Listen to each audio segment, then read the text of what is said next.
这个有点长，4分半左右。现在几点？这个跳的应该就是跳金刚舞。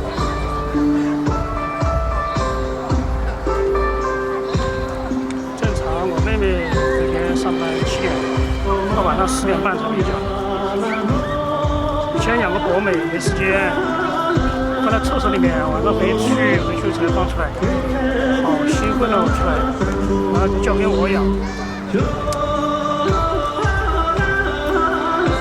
因为我妹妹班主任带到急救，从1年到6年级。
在后面啊，注意到。